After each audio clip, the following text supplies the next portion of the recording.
Welcome, ladies and gentlemen, to the critically acclaimed podcast. Well, critically acclaimed by about 21 people who said, you know what, it wasn't that bad, wasn't that good, it could have been a little bit better, but welcome regardless to the second edition, or should I say, the special edition, called The God's Honest Truth. Today what we'll be discussing is a range of topics. First off, I want to get something out of the bat. We're going to discuss comments that were made by Dana White, the UFC president, for those who don't know, who are listening for the first time and who are not MMA fans. Dana White is the president of the UFC. He's also known for having a big mouth from time to time. He's also known for not being quite honest with a lot of his fighters and also with his fans.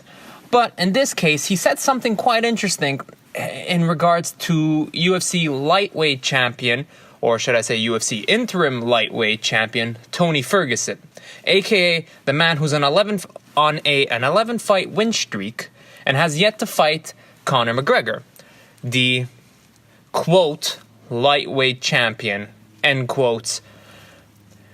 Basically, Conor won the belt from Eddie Alvarez back in November 2016 and since then has yet to fight in the UFC. Sure, he's boxed Floyd Mayweather. Sure, he got beat by Floyd Mayweather. And sure, nobody should be surprised by the fact that he was beaten by Floyd Mayweather. Unless, of course, you lived on planet Conor McGregor. Which, unfortunately, a lot of people lived on planet McGregor. So I say congratulations to all you morons. Don't mean to insult you, but let's be honest. If you thought for one single second, regardless of how a fight plays out, that Conor McGregor was going to outbox the greatest, but arguably the greatest boxer in Floyd Mayweather, then you must be smoking more marijuana or more crack than any crackhead or pothead has ever smoked. It's that simple. It's not very complicated or complex. It's the God's honest truth. You had to be crazy to even remotely think that Conor had a chance. He always has a puncher's chance, but he did not have a chance in a boxing fight. Anyways, that's not what I wanted to discuss. Let's get on to what the Dana White said. Dana White said something along the lines of, you know what? Tony Ferguson doesn't need to worry or doesn't need to know what's going on with the lightweight division. I'll let him know when it's time. In other words, for those of us who have a part-time or a full-time or their careers, that would be like your boss telling you, listen, don't come into work. I'll let you know when I need you to come to work. In other words, that is a horrible response because everyone needs to make money. You need to make money, I need to make money, Tony Ferguson needs to make money, and he needs to defend that belt. At this point, we have two lightweight champions, one who recently fought, sure, but was supposed to originally fight back in March. Fight got cancelled due to the fact that Khabib, and they're going to, we'll just call him Khabib Takedown, cannot make weight. He had to be rushed to the hospital, some complications, and I don't think we've seen him since March, to be honest. We haven't seen him since actually November. Between him and Conor McGregor, we haven't seen either of them since November of 2016. But with Tony Ferguson, he got his fight against Kevin Lee. He defeated Kevin Lee back in October to win the lightweight championship. He was hoping to fight Conor McGregor next. Conor McGregor, we don't know what's going on with him. And at this point, let's be honest, and here's where I'm going to be honest. I understand he's a two-division champion. I understand he's the current lightweight champion. But if the man has no intentions of coming back and fighting the people who he should be fighting, let's just strip him of his belt. There's no arguments. It would be like going to work and your boss tells you, listen, I need you to go and do this, and you respond with, you know what? No, I'm not going to go do that. I'm not going to go do that because in your mind, you believe you're the best employee, and why should you go do that if you're the best employee? Send someone else to go do that. Make him earn his way up so he can eventually get to my standards. But, and like, I don't agree with that. If your boss tells you to do something, you should probably do it. And in this case, in the fighting world, the fact that Conor is the champion, he should not, regardless of how much money he generates for the company, he should not be allowed to dictate who and when he fights. there's an interim champion named Tony Ferguson who's been waiting to fight Conor. Before he even fought for the interim title, he was still on a 10-fight win streak. And he's beaten some of the top guys. At this point, at an 11-fight win streak he's currently at, I don't know who's left for him to fight in the division. You could say he could fight Eddie Alvarez, but once he fights Eddie Alvarez and then once he fights Justin Gaethje, who's left for him in the top? He's taken everybody out. He's not going to fight Nate Diaz. We know Nate's not coming back. Nate's going to ask for a ridiculous amount of money. And why not? He deserves that ridiculous amount of money. He draws eyes. And let's not forget, Dana White also said at one point that Nate Diaz is not a needle mover. He doesn't get people's eyeballs to want to watch a fight. Which, let me just be quite honest with you, Dana White. That was the dumbest thing you've ever said. If you're going to tell me the Diaz brothers do not have one of the biggest, if not largest fan bases in MMA and strongest fan bases, we could put them on par with almost Conor McGregor, but not on par due to the fact that Conor manages to get all of Ireland to each and every single one of his events. The Diaz brothers somehow managed to attract a general audience who how do I explain this? We see a part of ourselves in them. We understand where they're coming from. We see that they've had a rough childhood. They grew up in not a great neighborhood. They had to fight to maintain their status. They don't want to really be bothered. They understand what they're worth. And don't we all? Don't we all at some point, in some way, not want to be bothered? And don't we all believe we're worth a little bit more? So when we see and we hear these things from the Diaz brothers, and we even hear how they talk, where they talk about Nick got caught for smoking pot. Really? To the general fans, or to the hardcore fans, we don't care if you got caught for smoking pot. We're on board with that. You want to smoke pot in the cage? Fucking go smoke pot in the cage. So for him to ever say that Nate is not a needle mover, is completely dishonest and crazy and just a way to put down one of the Diaz brothers for absolutely no reason. Because who was the guy you called when Conor needed an opponent back in... When was this fight? I believe, was it in March? I believe it was in March. Back in March of 2016. When he was originally supposed to face Rafael dos Anjos for the lightweight title. Who came in? Who did you call? And who said, why not? And not only did he say, yeah, why not? Nate Diaz showed up off a trip from Cabo, probably drunk and some stuff in his system that shouldn't have been there, and he defeated your at the time, featherweight champion of the world. He defeated Conor McGregor. Not only did he defeat Conor McGregor, but he became one of the biggest. He almost became one of the biggest stars. If he was as active as the majority of the fighters are and put on impressive victories, Nate Diaz could most likely be the face of the company. Now, not necessarily the face that the UFC wants or the face that, if you're a general fan, you would understand. But for the hardcore fans, we could sell Nate Diaz. We could tell our friends about the Diaz brothers. But it didn't happen that way. Conor eventually ended up winning the lightweight title, and here we are. And here's the situation where Dana goes ahead and he's basically siding with Conor. Look, we're going to get Conor figured out. You'll get your fight. But you know what? You worry about you, and I'm going to worry about me. But it doesn't work that way, because a fighter makes his living off a fight. And if he's not fighting, Tony Ferguson is losing out on money. It's that simple. It's simple mathematics of how much money do I have, how much money do I need to make, and I need to make a living in order for myself and my family and to support. So I'm sure we're all in agreement when we say that what Dana said is literally stupid.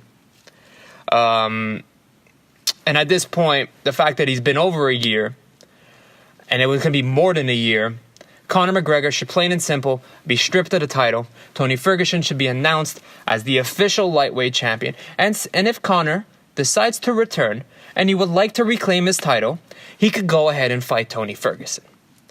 But if Conor's going to take his time to figure out what he's doing and play with his $100 million paycheck that he got for losing to Floyd Mayweather, then go ahead and enjoy your life. I'm not going to take that away from you. I'm not going to say anything negative about that. I respect Conor, where he came from, how he got to be, and where he is in his life. But at this point, you were practically holding up two divisions. It's time to let it go. Let go of the belt do what you want to do, have some fun, have fun with your kid, live your life with your wife and your family, and just be you.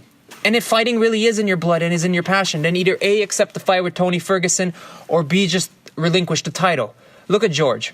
I know I'm jumping all over the place, but look at George St. Pierre. He took a 4-year sabbatical from the sport, and he relinquished his title without hesitation, without argument, without any of that. He knew he was going to be gone for a while, and he didn't want to hold up the division. So he relinquished his title.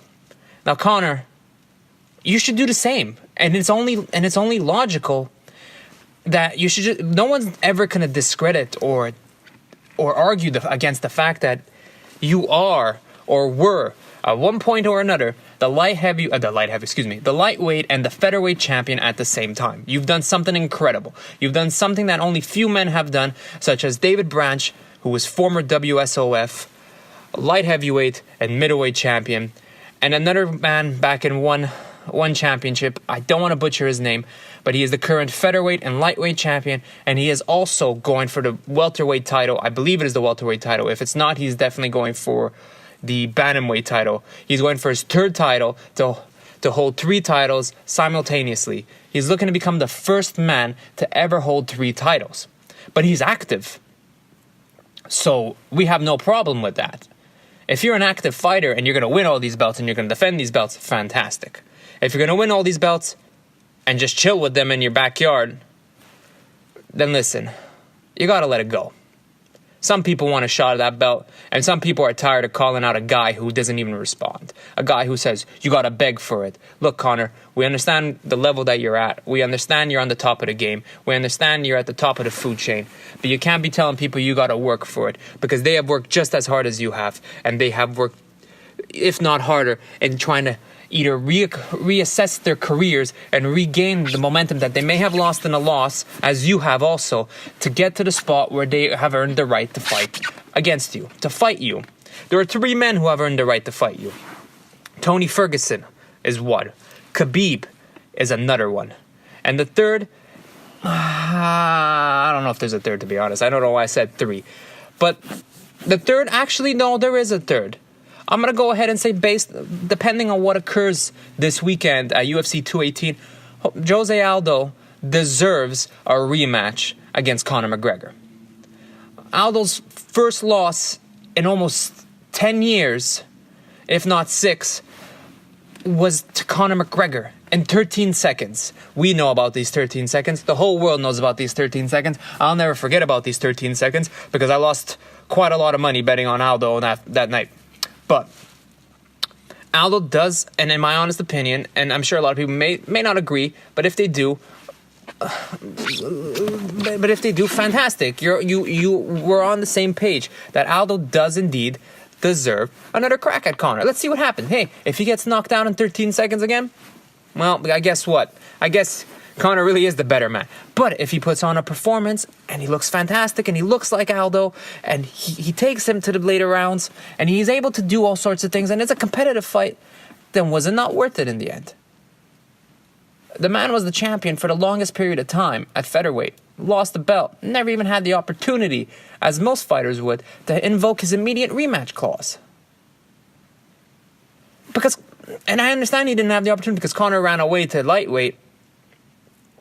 But even at that, does Aldo not deserve a fight against Aldo? Whether it's at lightweight or featherweight, I believe Aldo deserves a crack at Conor.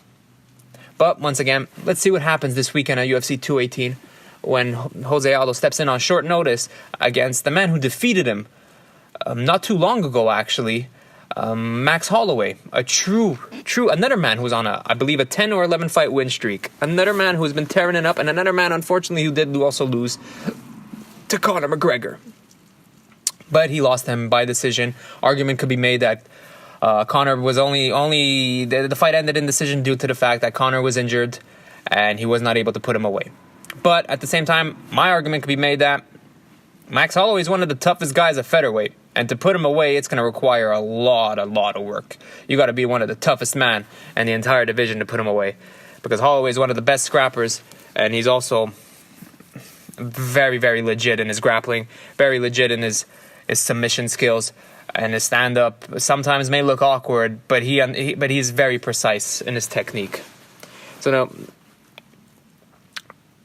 with UFC 218 this weekend, I'm incredibly excited to see this rematch. The first fight was exciting. The first fight was back and forth. Let's see what Aldo can do. Let's see Aldo from a different perspective, where he's not a champion, where he's not fighting to regain his title. Let's see what a hungry Aldo could do. Aldo says he's back to his old self. I've heard that 1,000 times. I've heard that from BJ Penn almost 600 times, that he's back to his old self. I've heard that from Josh Koscheck. I've heard that about Matt Hughes, Diego Sanchez, and et cetera, and et cetera. And in the end, it didn't really work out the way we were sold, or the way we believed it would. Especially Brandon Vera. I think I've heard him the most repeat that he was on the top of his game. But Brandon is now the one championship heavyweight champion. So congrats to him. But let's see what happens this weekend. It's a great fight. It's also a great stacked card with by far with a fight that I believe people. If let's just put it this way, if you do not know who Justin Gaethje and Eddie Alvarez are, do me a favor. If you don't order the pay-per-view, if you're not at a bar watching it, and you just happen to stumble across it on the internet, I know the fight hasn't happened yet, but I can almost with great certainty promise you this will be a war. This will be the fight that you can only imagine in your dreams. This is a fight between two men who do not understand the word backup, who do not understand the word quit. These are two men who are going to go at it and bank. These are two men who are going to throw with all the power in the world to try and knock the other guy out. This is by far the people's main event, as I can say it. Anyone who is a fan of the sport and who knows who Justin Gaethje is and who knows who Eddie Alvarez is as well, you know what you're getting into. You're getting into, it might not even be the most technical battle. It could be the sloppiest fight of all time. But these two guys will go at it until one is either left unconscious, or the other person is put to sleep by a submission. And that is the God's honest truth. It's either someone's going out, or we're getting one of the bloodiest fights of all time. And we're getting a 3-round decision that, to be quite honest, I hope we get a 3-round decision. I hope we get one of the best 3 rounds in UFC history. I hope this fight lives up to the hype. And if it doesn't live up to the hype, well, then I can quite honestly tell you, I probably will never make another prediction in my life, but I am that certain that this fight is the fight. Now, the other fight, the co-main event, the official co-main event, is Francis Ngannou versus Alistair Overeem. I'm not going to make any promises that this is going to be the fight of the century. I'm not even going to tell you that there's going to be a knockout on this fight. I've seen Overeem in some of the most boring fights. Fabrice Verdum, the second fight, as an example. His fight against Stipe until he got knocked out was not that impressive. His fight against Stefan Struve was all not that impressive either. Overeem is at a point in his career where he's either going to get knocked out, he's either going to play it safe, or he's going to try and run around the ring and pick you apart with his shots. And I'm not discrediting Overeem either, because Overeem is one of the most legit strikers in the heavyweight division. He is the most dangerous, I said strikers already, but he's one of the most dangerous men with his hands, his feet, his knees, everything. Anything he hits you with is with power and intent to murder. Just ask Brock Lesnar and that liver kick. He hasn't been the same since then, even though he beat Mark Hunt with a bunch of steroids in his system. And that's not a diss at Brock. I'm a huge fan.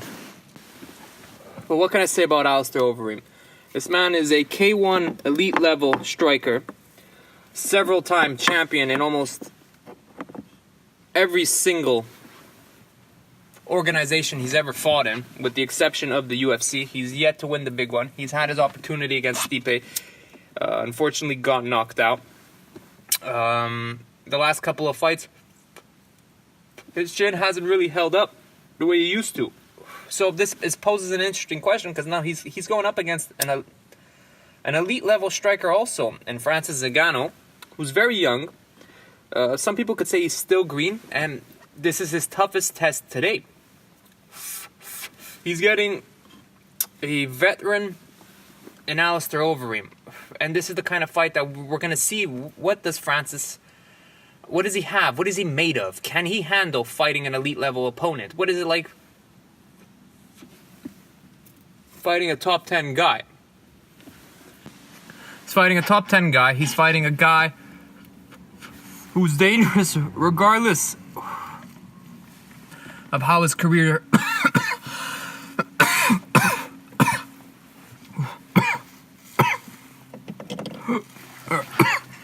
sorry about that. Regardless of how his career has panned out this far, Alistair Overeem still poses many significant threats. Also, we've yet to actually see Francis Ngannou being taken to the ground. What happens when he gets to the ground? How is his ground game? Does he panic? Is he able to remain calm? Can he get back up to his feet? Does he know any submissions? I'm sure he knows some submissions, but is he confident enough in his ability to pull them off? So this is, you could say this is also a fight, a number one contender fight for who gets the right to face Stipe next. But I'm not 100% sure on that, because I feel if Alistair wins, he probably should get one more fight under his belt, one more victory before getting a second crack at Overeem. Ngannou, he's still, like I said, he's young. I know he's yet to lose, but he probably should have another fight. Depending on the heavyweight division status, if Cain Velasquez is ready to go, or you know what, Fabricio Verdum.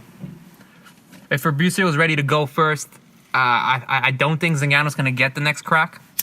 It'll probably be Verdum against Stipe in the rematch. And maybe we get Ngannou versus Cain Velasquez. Winner gets a shot at Verdum. I think that... not Verdum, sorry. Winner gets a shot at the champ. I honestly think that fight makes the most sense. Or the winner of this fight fights Cain Velasquez for the title fight. How's that sound? That sounds like a barn burner right there. That sounds like a fight that I would want to see. I probably wouldn't pay to see it, but I'd definitely check that fight out.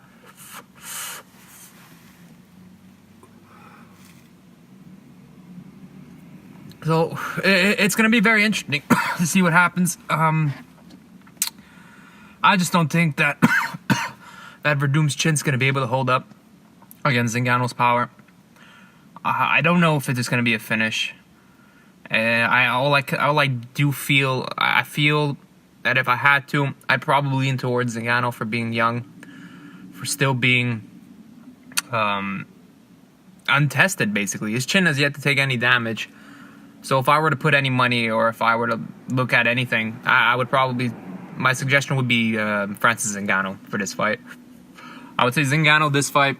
The main event, I know I was hyping up Aldo, but I think it's at Holloway's time right now in the featherweight division. So if I had to pick anyone in the main event between Holloway and Aldo, I'm leaning towards Holloway. I think he's younger, he's faster, he's quicker. I know I said he's faster and he's quicker, it's the same thing. He's hungrier right now. He just won that belt, and he's not looking to give that up. He's looking to make a point and show the world that he is one of the baddest MFers in the featherweight division. And he's gonna make a name for himself. So I'm gonna have to lean towards Max Holloway. For the Justin Gaethje fight and Eddie Alvarez, I don't care who wins. But I'm a huge fan of Gaethje. He's just such a violent, and I'm gonna say this word, he's just such a violent motherfucker. So I think that I'm looking for Gaethje to win. He's more or less likely to pull it off. If you're looking to put some money, I'd probably say that Gaethje is a good choice. And if you could put, and if there's an option to bet on whether or not there'll be blood in this fight, I would definitely say there's gonna be a shit ton of blood. So hit that on your props bet. Blood, $10,000. And if there's no blood, that's probably because the fight ended in the first 12 seconds. Alright, let's take a look at the rest of this card, because I'm pretty sure there's more than 3 fights on this card. Who do we got here? We got Henry Cejudo versus Sergio Pettis.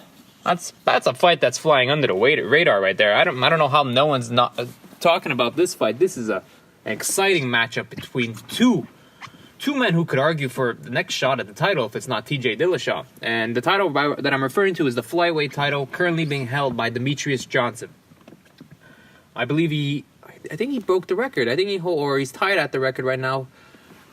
I think he broke it with 12 title defenses. He currently has... He's the only guy to ever defend his title in the UFC 12 times, which is pretty fucking incredible. And the winner of this fight, you got Sergio Pettis, who's just been on a roll since his first loss in the UFC. Since then, he's just been tearing everybody up, looking fantastic. He's surprisingly been on a... It's crazy how him and his brother, they're very similar in styles, but how their careers and their paths have just taken a different turn right now. And Sergio Pettis, and this is, first of all, his toughest test against Henry Cejudo, who is a grappler, and this is where we're about to see Sergio's grappling skills tested. Sergio is a Olympic medalist, a world-renowned wrestler, and he's been winning that's how he wins most of his fights. Takes you down and he beats you up.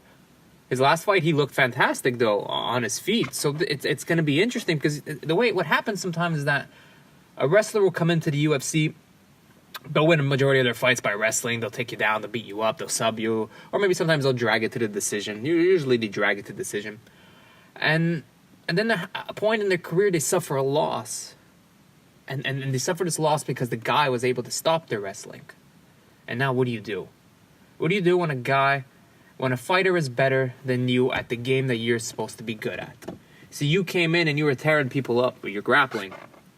But now here's a guy who's just as good, if not better than you are. And not only is he better than you are, but he can strike.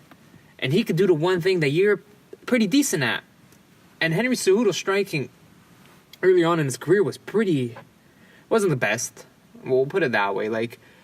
If you've ever seen any, look at a Chael Sonnen or a Tito Ortiz, and I'm referring to them because they started off as just pure grapplers. Their striking never really evolved.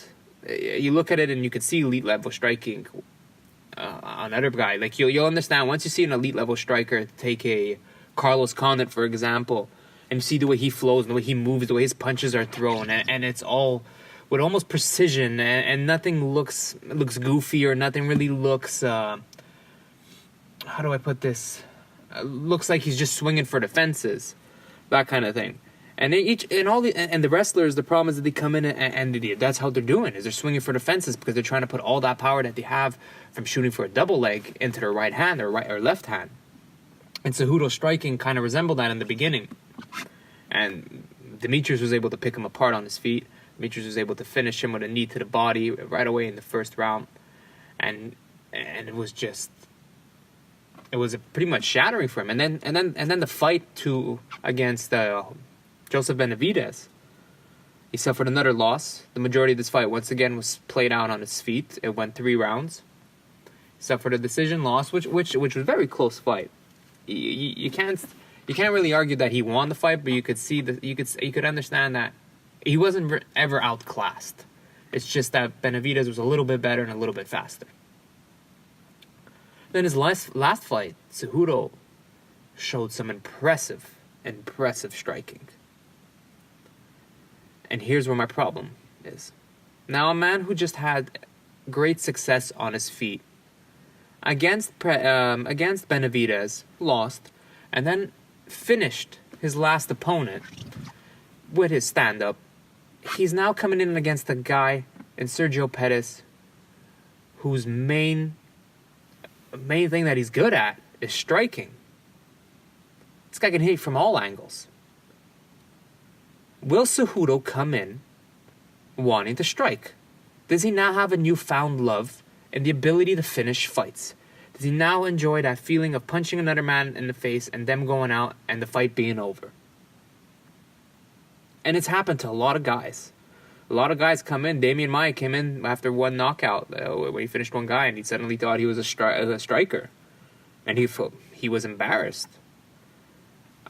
Mind you, Cejudo's striking looked on a different level. It didn't look choppy. It looked perfection, and it looked great. And his movement, and his in and out, and his angles, and the fact that he had the timing of his opponent down was something you've never seen out of him.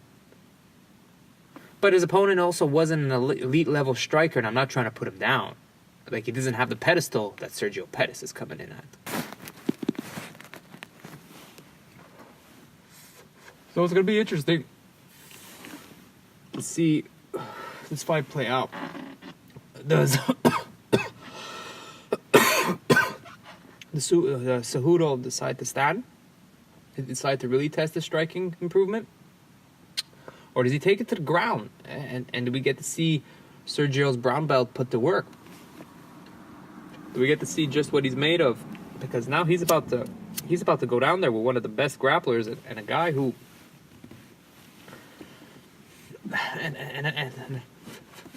and he's also a guy that we know who doesn't like going to the ground. His main thing is standing, just like his brother. So it's really gonna be an interesting fight. I don't know if it's a pick'em fight. It's a pick'em fight, but I'm gonna lean towards the fact that I believe Cejudo's improved enough. I believe Cejudo is improved, and he's gonna put it together, and that's how he could win this fight. If he puts his improved striking together with his grappling, you mix those two together, and you've got a force to reckon with. You basically got Demetrius Johnson once you've got those two down. That's a fine example of it all. But I think we're gonna see that, and Pettis gonna put on a great show. Also, I'm not gonna discredit anything. I think it's gonna be a good fight. It's gonna be another one of those fun fights. This whole card is basically made up of fun fights until you probably get to the next fight, which is Michelle Waterson and Tisha Torres. This is a heavily competitive matchup in this division. Michelle is looking to rebound off a loss. Tisha is on a win streak, and this is also her highest name opponent. Basically, this is a high ranked in the minds of MMA fans. We'll put it that way. She's a former Invicta champion. She was basically on a tear until she lost, or she got finished, basically. So we're looking at an interesting fight. Where is Michelle mentally? I know she just did an issue of ESPN, I believe it was. She's got a family to take care of, and where is she? Where's she coming from? Tisha too. They're both in the same stage in their careers. Michelle with just not trying to be mean, a little more value to her for having the name value, and just being the it girl basically for the UFC. So let's see this fight play out. I feel it's gonna go decision. If I were to put any money on this matchup, I'm not gonna predict the winner. I'm just gonna straight up say that this fight's probably going to decision, more or less. These two girls haven't really finished anyone in a while. Yeah, money would be on with decision on this fight. It's a safe bet. It's the one that makes the most sense, anyways. I'm not quite sure how this turned into a UFC 218 breakdown. I just really came in here to talk about Dana White news and actually other stuff, and somehow this became a quick UFC 218 breakdown. Well, thanks for joining. Peace.